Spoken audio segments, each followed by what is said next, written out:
All right, so today we're going to be looking at some polls out of Canada because it does seem like Donald Trump has pulled the Liberal Party from the fire pit that they were in. They looked like they were going to lose and that they were going to lose bad, maybe even finishing third to the NDP, has just pulled them out and is making the Liberal Party a competitive party for the upcoming federal election in Canada. Now, at the latest, it's going to be in October. It could be earlier. I'll talk about that later, but the Conservative Party now is they're starting to fall. Now, what happened? Obviously, Donald Trump has been going after Canada for both the 51st state and the whole we're going to tariff you 25% thing. And Justin Trudeau has been able to have a strong message against that, which is somewhat rallying people behind Justin Trudeau's leadership. Okay, not totally. It's not totally there yet, but you're starting to see it noticeably in the polls. And what's great for the Liberal Party regarding that is that Pierre Poilievre, the leader of the Conservatives, has no message right now. Like the message and the focus, the entire focus of Canada is on the tariffs and Trump's crazy 51st state idea. And Poilievre basically has to agree with Justin Trudeau instead of having like that sharp divide between the two candidates, which he was able to do really good. And he has done somewhat quite well with the carbon tax that they're proposing, or they had been talking about in Canada before. Now, just a backstory on this, really, really quick. The Liberal Party, a lot of voters were just tired of Justin Trudeau, and his popularity was going further down and down and down.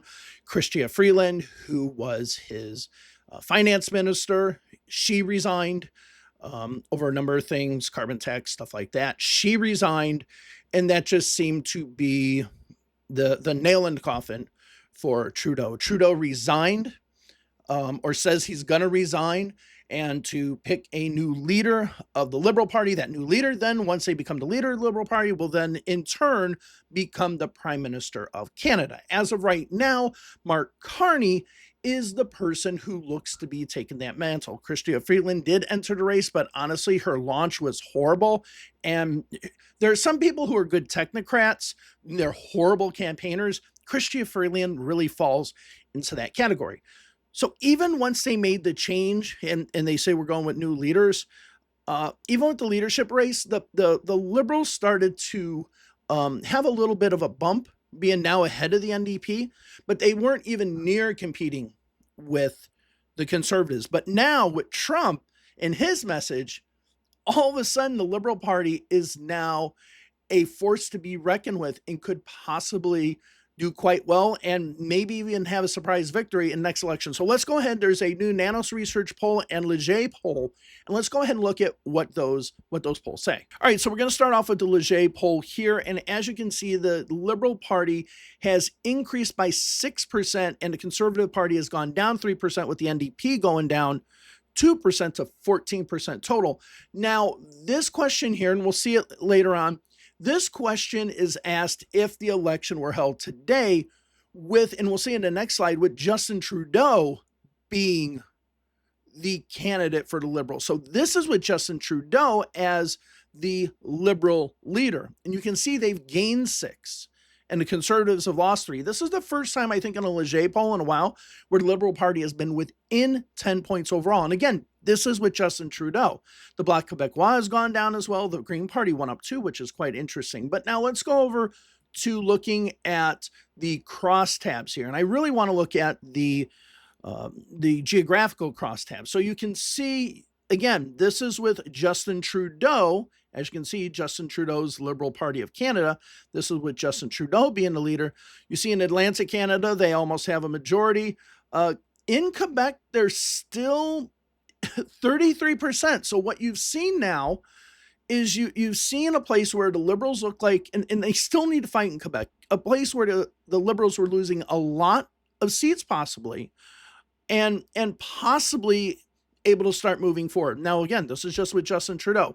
In Ontario, you see Pierre Poilievre's party significantly up by 12% there. And honestly, I mean, I hate to say this about Canada, whoever wins Ontario, whoever wins the GTA is essentially the ones who are going to win the election. Manitoba, Alberta, very much in the conservative column. And some people might be surprised with this, with the conservatives being at 42, if you're not familiar with Canadian politics. Now the Liberal Party does quite well in Vancouver. The NDP does well somewhat in Vancouver, but in some of these more liberal, I don't want to say, well, they are rural districts, especially along the coast. The Conservative Party does really well in the interior. So we're going to talk about those seats in a few. As we see, the male vote is for Poilievre, and the female vote just 1 point up. And as you can see, the Trudeau does best with 55 and older, because and this is mostly because most of the voters 55 and older grew up either during Jean Chrétien's time, grew up during his father Pierre Trudeau's time, and Brian Mulroney's time, which is he's not considered the best prime minister. Okay, so these are the numbers that we have in Canada. Now, as I mentioned, the Liberal Party of Canada is going through a leadership race. Once that leadership race is done, that person will essentially become the Prime Minister of Canada. This is one of the reasons why I think the election will be late, because all of a sudden, if they have a fight that they really like, which is the fight against Donald Trump, why wouldn't you have that person be in there building their reputation, building their rapport with the voters as the person trying to beat up on Donald Trump?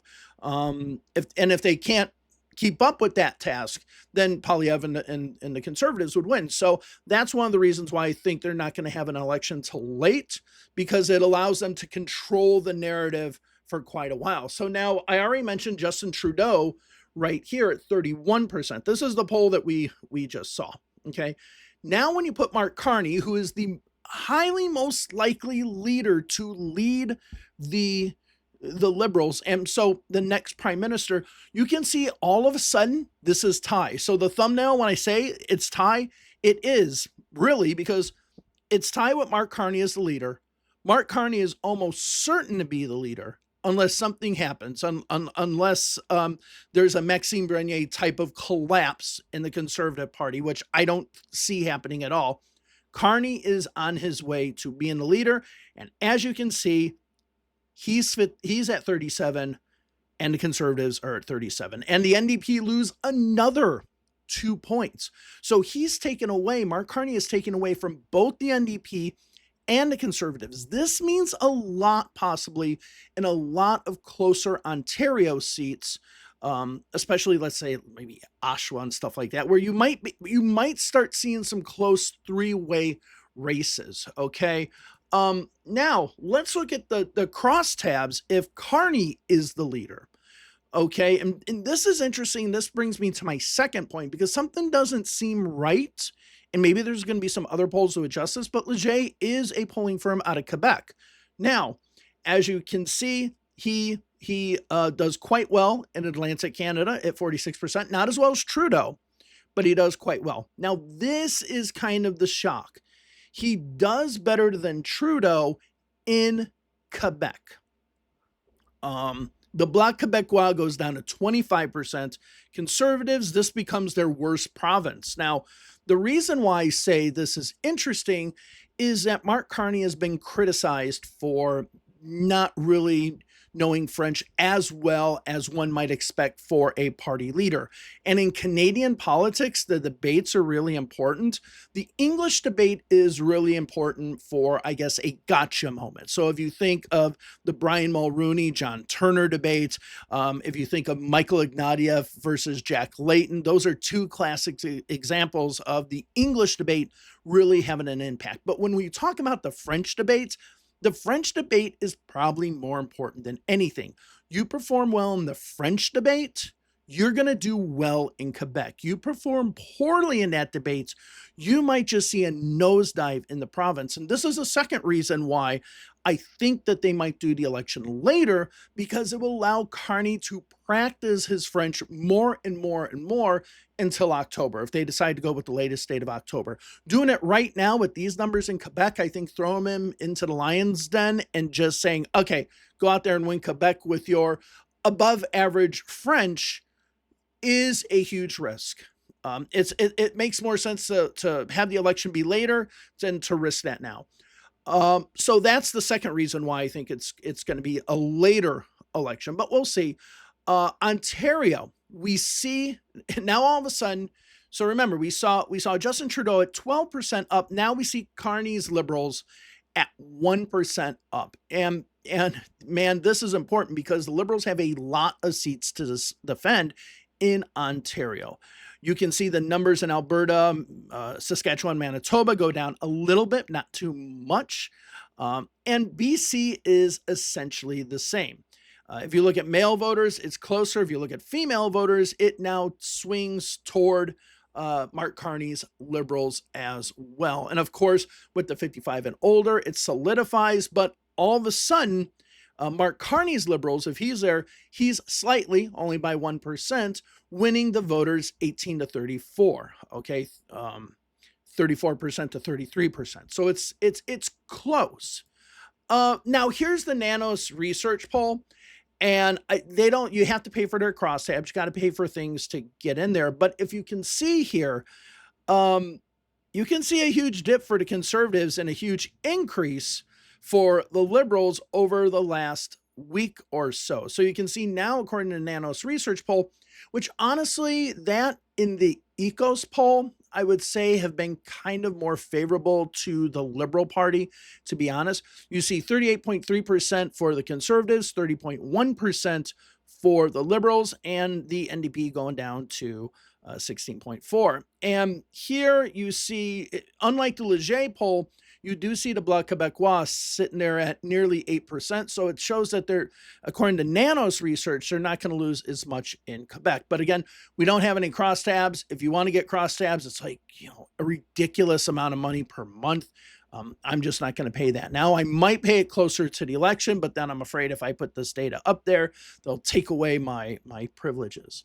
Now, let's compare the Leger poll to what the results were in certain provinces in 2021. Okay, remember, Justin Trudeau's party won the election. They did not win a plurality of the vote, and I think a lot of people forget that they did not win the popular vote, but they won the most seats. It's almost like they didn't win the popular vote, but they won the Electoral College.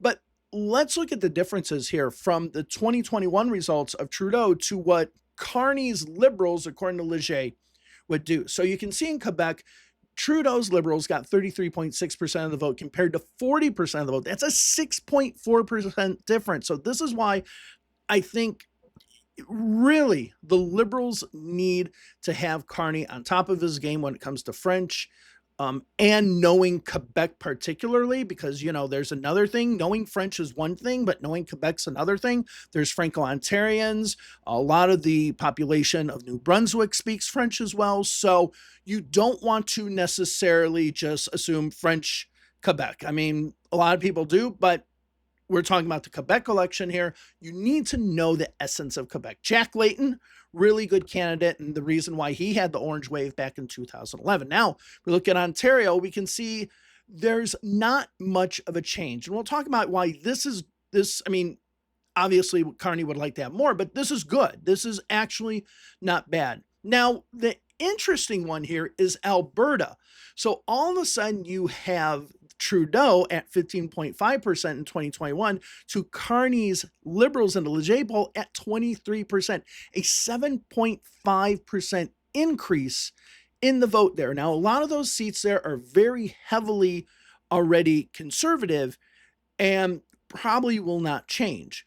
But it does show that it makes it a little bit closer. Maybe some seats in Edmonton now, in the Edmonton area that might go NDP or something, that are likely to go NDP, maybe become a little more NDP. I don't know. But that's a huge increase in Alberta. And then British Columbia, you hardly see a change at all in that at only 0.8%. Now, I wanted to list, and we're going to come up with some writings and other things in the next few weeks or so, especially if the election might be earlier, to kind of see where this election is going to switch. So we're going to delve a lot more into the Canadian election, just not right now until we actually have a Liberal party leader. And again, we just got to wait for it's coming to the point now. We just got to essentially wait for Carney to win. So I wanted to show you in Quebec, Ontario, Alberta, and British Columbia, where we just looked at those four, the seats won with less than 40% of the vote in 2021. Now, in Canada, they call these ridings. I put seats to just kind of make it for everybody's, for everyone. So if you're Canadian, I know it's a riding. I know what a riding is. Like I said, all these books up here essentially are Canadian politics. But anyways, you can see in Quebec with under 40%, you see the Liberal Party had 9 seats under 40%. This is why having that lead there is important, because all 9 of those seats are vulnerable. Now, the ones that are over to the right, where you see the regular Canadian Maple Leaf, those are other parties. And in this case, that's the Bloc Québécois. The Bloc Québécois have 5 seats that were under that amount, and the Conservative Party had 1. Almost all 9 of those Liberal seats, if the election were to go bad for the Liberals, would be Bloc Québécois seats. Okay, almost all of them. As a matter of fact, I think all of them would. That's who they were competing against. And then conversely, the ones that are the Bloc Québécois seats would go to the Liberal Party. The seats that are Conservative in Quebec are strongly so. There might be a little bit of dent, but they are strongly so. Now, if we go to Ontario, you can see the Liberal Party has to defend with votes under 40%, 15 seats. And they're not necessarily all in the GTA. They're all around the province. And in this situation, these all would be, or almost all of them would be, a large, significant number of them, they would be Conservative pickups if it became a Conservative election. There are 3 that are for the Conservatives, and those 3 can kind of go either way, but they would, if it was a good election for the Liberals, it'd be the Liberals. The one seat is Charlie Angus's seat in Timmins, up in Timmins, and if that one is lost, it would probably go to the Conservatives. So you have an NDP to Conservative, and in British Columbia, what we'll get to, that's kind of what you see there. So let's go to Alberta. Alberta, the Liberals have 1 seat to defend, and with those numbers they have, that's pretty good. And they could maybe pick up another seat from the Conservatives. So even with that push and that bump that they got in Alberta, it's not going to really result in really more seats in Parliament. And then we look at British Columbia, the Liberals have 4 seats that they need to really hold on to. Now, of course, these 4 seats could go Conservative, could go NDP. Most of them are going to be around Vancouver. Like Katie Fry always has this possible challenge that she could lose. She hasn't, so we'll see how that goes. The Conservative seat is one that could go NDP. Okay, and then the 3 NDP seats are more out in rural Western British Columbia, so they're competing with the Conservatives in those seats. So you can just kind of see, even though the Liberals have the most seats, who those seats would go to for the Liberals that we see here, with the exception of Quebec, which would go to the Bloc Québécois. Almost all those other seats would more than likely shift over to the Conservative side. When it comes to the Conservative seats in these places, as far as under 40% of the vote, they don't have many. Okay, they only have 6, where the Liberals have a lot more. The NDP could possibly lose those 4 seats, and all 4 of those seats would be lost to the Conservatives. And I think a lot of people think, if the NDP loses a seat, it's probably just shifting over a little bit more to the right, so therefore it goes to the Liberals. No, the Liberals are kind of sucked out of a lot of these seats, and it's the Conservatives that win those. Oh, in British Columbia, there is 1 seat. That is Elizabeth May's Green Party seat. I assume that she'll win that, but she did win it with less than 40% of the vote. And then the Bloc Québécois seats would go to the Liberals. So there is if those Carney numbers stay up in Quebec, we might actually have them pick up 5 more seats in Quebec, which I don't know if I like, because my whole, this degree that you see behind me from McGill University, my whole entire thesis that I did for McGill, and you can find it online, was about how having a connection to the French language in Quebec helps you in those elections. This would be the first, how my thesis goes, this would be the first election where unfortunately my thesis would be proven wrong. But yeah, that's all I wanted to talk about today. I want to talk about the Canadian election, because these new polls are really kind of hurting the Conservative Party. And it's all because of Donald Trump. Donald Trump is just given, um, has just helped pull the Liberal Party out of the fire. And those who ally or strongly against Donald Trump, I think they're going to see the same results in a lot of these other countries. Now, I am going to be talking about the German elections tomorrow. We're going to talk about the AfD. Are they really a threat or not? But we'll get into that tomorrow. All right, that's all I want to talk about. I'll see you later. Bye.